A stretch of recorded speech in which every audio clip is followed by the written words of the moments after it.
So in this video, we'll be doing the Easter eggs and prediction for Season 6, Episode 9 of Marvel's Agents of S.H.I.E.L.D. War Spoiler not caught up. So the episode title was called Collision Course Part 2, but it was originally going to be called The Baker, and I can see why now, because the Jacko had a big storyline in the episode of him turning on Sarge and we're helping out with the team. So I'll be focusing on the Earth stuff first, even though both of them are technically on Earth, so I'll be focusing on Sergeant Truck, Zephyr 1, and all that kind of stuff first. So we see May trying to help convince Deke to try to stop the alien bomb or whatever, and she says, "You've reversed alien garbage your whole entire life," which is true. That's what happened in and last season and all that kind of stuff. So you see that they're using their strengths to actually figure out the problem,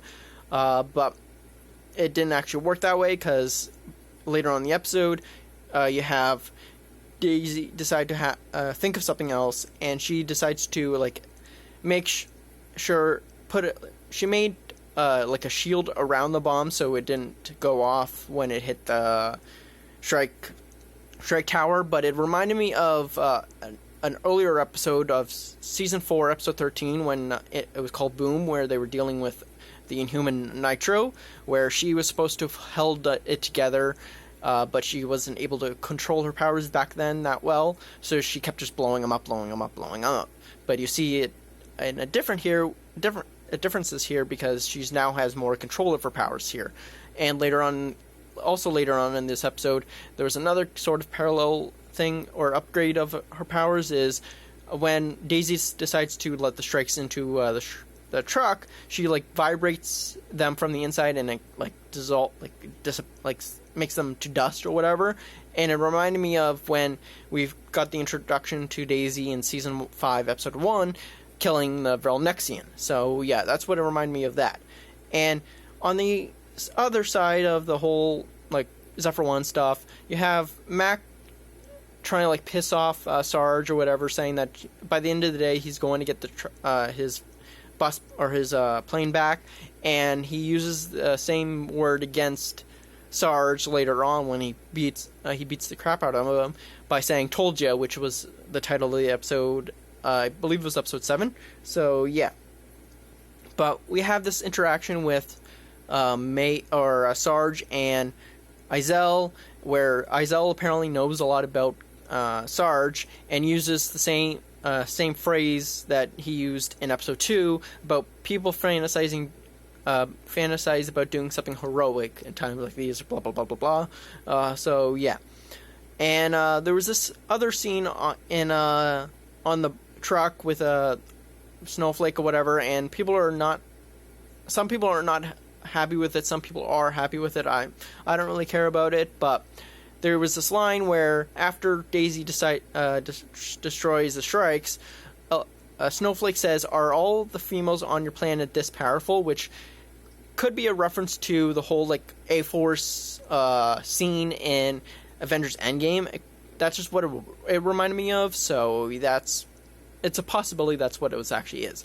And since there's just a big episode for Jacko, because of the whole turning on Sarge or whatever, we have Jacko sacrifice himself to save the planet or whatever. But before he does, he mentions to Snowflake, saying he will be a butterfly, using basically the same phrase as Snowflake does throughout the season.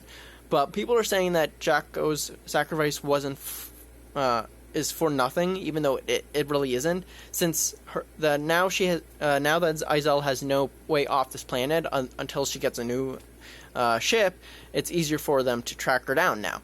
But also, all those strikes are destroyed. Now she has to start from scratch. So yeah, it wasn't all for nothing. But when all this once he sacrifices himself, we have this a party going on to celebrate, even though it kind of is a bit too early.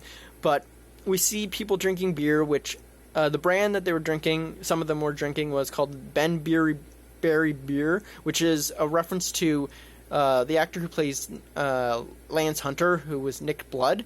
because he has a friend that something along those lines. It was to honor his friend. I'm not 100% the details because I forget, because I didn't really look it up this time. But yeah, but there was another line that some people got confused at, was when Daisy and Mac were talking. He mentions that, well, where you've been in the last 5 years, and people were assuming that was a reference to Endgame, saying that they're now in the same timeline or of time frame as Endgame, but that's not the case, because they've mentioned it multiple times in this season that they've only been in space for 1 year. Even in this episode, Simmons even mentions that. But this 5 years thing that Mac is mentioning or talking about is the 5 years that Daisy's and Mac has known each other, and all the crazy stuff that they've been through. So nothing should actually shock them, including the whole Sarge Coulson deal. So yeah, and you have this couple of references between Piper and Davis, where Piper mentions you nearly escaped death again, which is teasing the whole story about him surviving Ada somehow. We don't still know exactly how he does, but they're still hiding that from us. And then later on,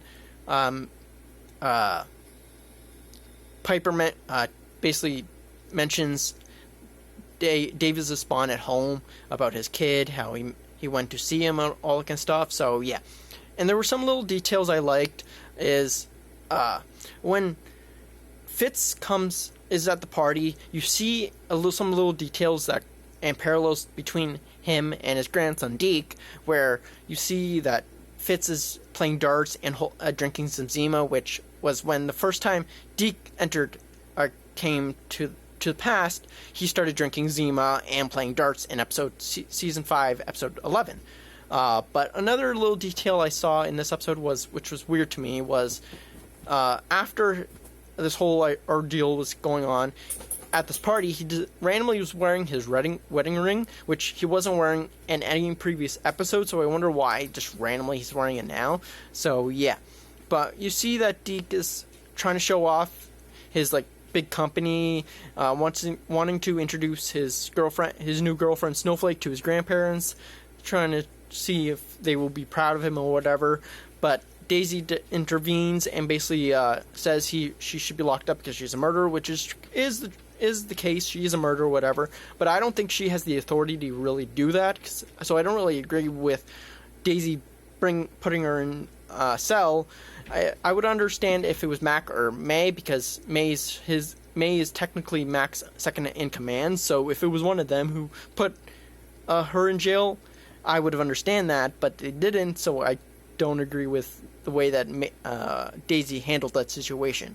So, but we have this speech that Mac gives, saying that without every single one of you, there is no shield, which reminded me of the same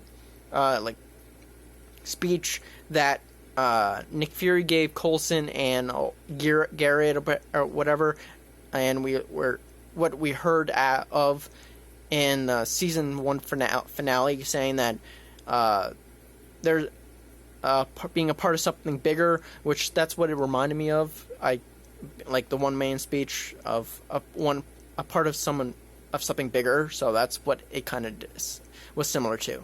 But we have this little glimpse of Daisy unpacking, and she has you see that she has not read Coulson's letter that he gave her in the finale of season 5. So I wonder if we're going to actually hear what was actually said in it by the end of this season. I hope that we do. But yeah. But the shocker of this episode was the finale, the end credit scene, where May shows up in Sarge's cell and just outright just shoots him, and assumingly dead or whatever. And what I thought was funny is that in season 2, episode 4, May actually mentions to Coulson that I will never shoot you in the head.